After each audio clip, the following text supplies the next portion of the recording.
ओम गंगणपतये नमः। जय श्री कृष्ण। दोस्तों आज हम पढ़ेंगे श्री साईं सचरित का अध्याय 23, जिसमें जानेंगे शिरडी को खींचे गए भक्त, वड़ी के काका वैद्य खुशहाल चंद, बम्बई के रामलाल पंजाबी। इस अध्याय में बतलाया गया है कि 3 अन्य भक्त किस प्रकार शिरडी की ओर खींचे गए, जो बिना किसी कारण भक्तों पर स्नेह करने वाले दया के सागर हैं तथा निर्गुण होकर भी भक्तों के प्रेम वशी, जिन्होंने स्वेच्छा पूर्वक मानव शरीर धारण किया। जो ऐसे भक्त और समस्त कष्ट दूर हो जाते हैं, ऐसे श्री साईनाथ महाराज को हम क्यों न नमन करें। भक्तों को आत्मदर्शन कराना ही संतों का प्रधान कार्य है।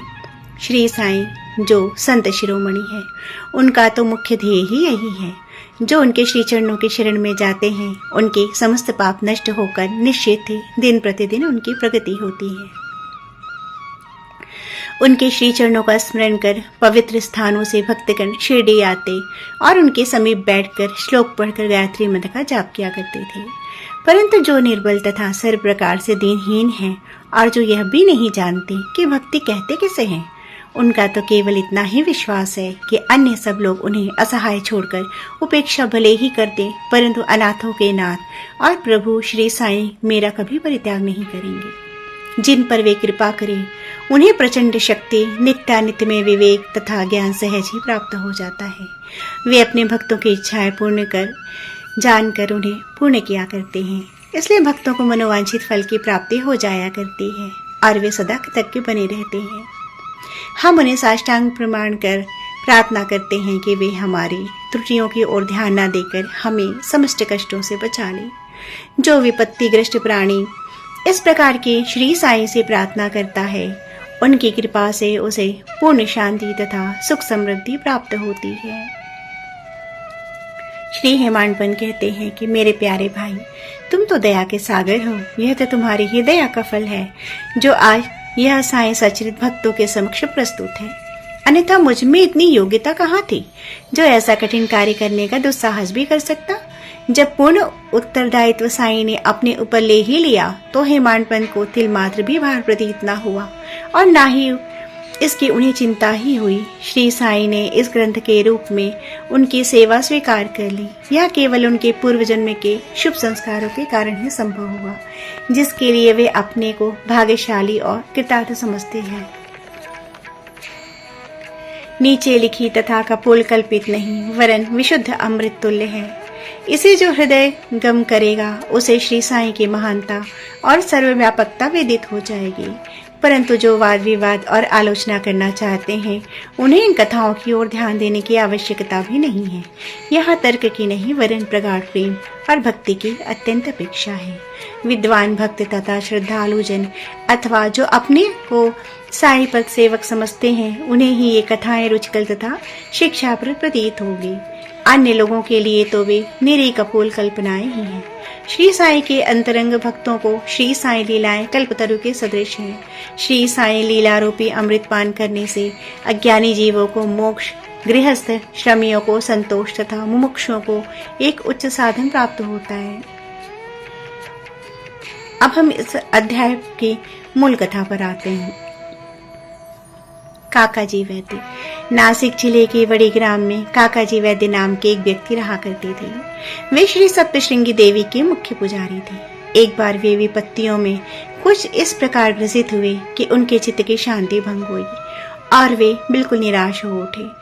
एक दिन अति व्यथित होकर देवी के मंदिर में जाकर अंतःकरण से वे प्रार्थना करने लगे कि हे देवी, हे दयामयी, मुझे कष्टों से शीघ्र मुक्त करो। उनकी प्रार्थना से देवी प्रसन्न हो गई और उसी रात को उन्हें स्वप्न में बोली कि तू बाबा के पास जा, वहां तेरा मन शांत और स्थिर हो जाएगा। बाबा का परिचय जानने को काकाजी बड़े उत्सुक थे, परंतु देवी से प्रश्न करने के पूर्व ही उनकी निद्रा भंग हो गई। वे विचारने लगे कि ये कौन से बाबा हैं जिनकी ओर देवी ने मुझे संकेत किया है।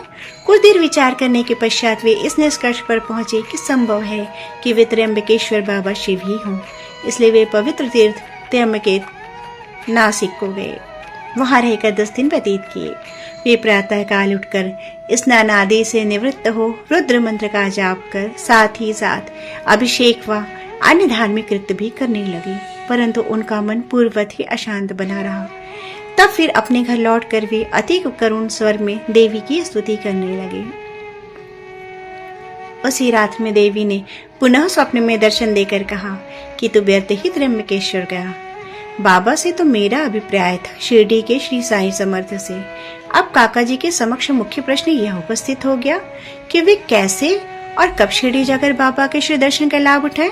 यथार्थ में तो यदि कोई व्यक्ति किसी संत के दर्शन को आतुर हो तो केवल संत ही नहीं, भगवान भी उच्च पूर्ण कर देते हैं। वस्तुतः यदि पूछा जाए तो संत और अनंत एक ही हैं और उनमें कोई भिन्नता नहीं। यदि कोई कहे कि मैं स्वतः ही अमुक संत के दर्शन को जाऊंगा तो इसे निर्दम्ब के अतिरिक्त और क्या कहा जा सकता है।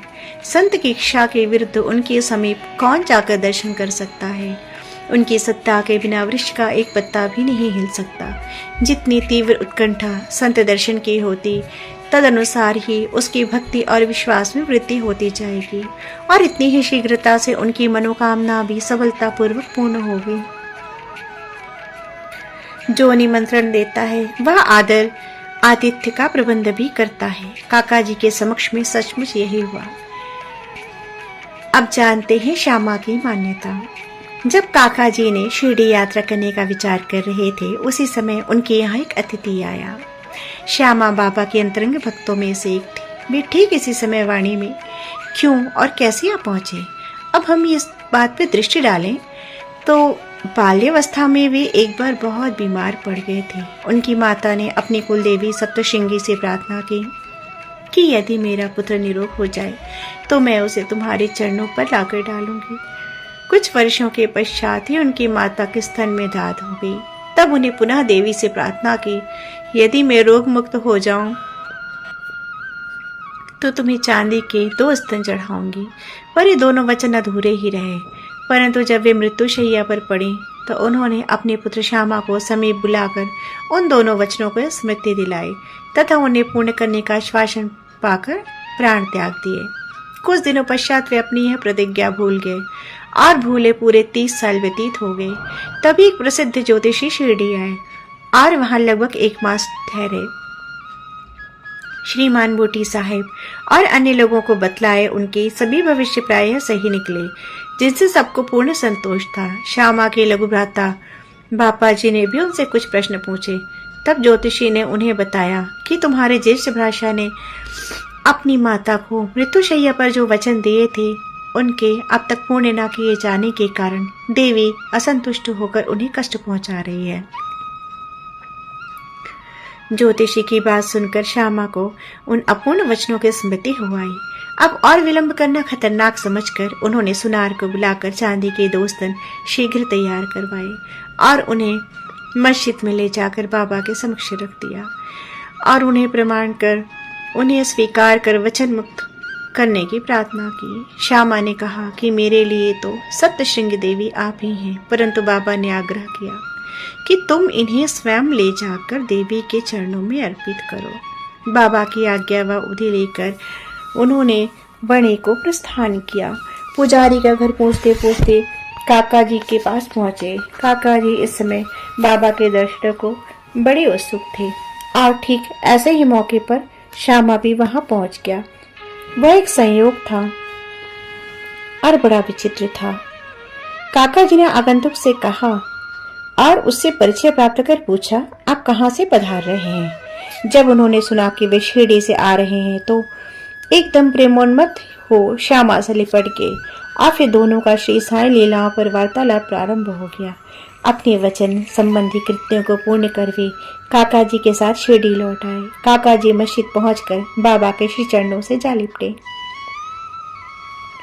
उनके नेत्रों से प्रेमाश्रुओं की धारा बहने लगी और उनका चित्त स्थिर हो गया। देवी के दृष्टांत अनुसार जैसे ही उन्होंने बाबा के दर्शन किए उनके मन की अशांति तुरंत नष्ट हो गई और वे परम शीतलता का अनुभव करने लगे। वे विचार करने लगे कि कैसी अद्भुत शक्ति है कि बिना कोई संभाषण या प्रश्नोत्तर किए अथवा आशीष पर दर्शन मात्र से ही अपार प्रसन्नता हो रही है। सचमुच में दर्शन का महत्व तो इसे ही कहते हैं। उनके त्रिषित नेत्र श्री साईं चरणों पर अटक गए। वे अपनी जिह्वा से एक शब्द भी ना बोल सके। बाबा की अन्य लीलाएं सुनकर उन्हें अपार आनंद हुआ और वे पूर्णतः बाबा के शरणागत हो गए। सब चिंताओं और कष्टों को भूलकर वे परम आनंदित हुए। उन्होंने वहां सुखपूर्वक 12 दिन व्यतीत किए और फिर बाबा की आज्ञा, आशीर्वाद तथा उठी प्राप्त कर अपने घर लौट गए। अब जानते हैं खुशाल चंद रहता निवासी को। ऐसा कहते हैं कि प्रातः काल बेला में जो स्वप्न आता है वह बहुधा जागृत अवस्था में सत्य ही निकलता है। ठीक है, ऐसा ही होगा।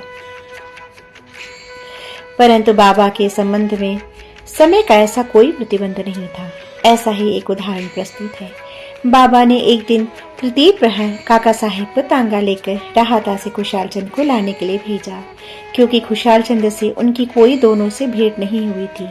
राहता पहुंचकर काका साहेब ने यह संदेश उन्हें सुना दिया। यह संदेश सुनाकर उन्हें महान आश्चर्य हुआ और वे कहने लगे कि दोपहर को भोजन के उपरांत थोड़ी देर को मुझे जो झपकी से आ गई है, तभी बाबा स्वप्न में आए और मुझे शीघ्र ही शिरडी आने को कहा। परंतु घोड़े का उचित प्रबंध न हो सकने के कारण मैंने अपने पुत्र को यह सूचना देने के लिए आपके पास भेजा।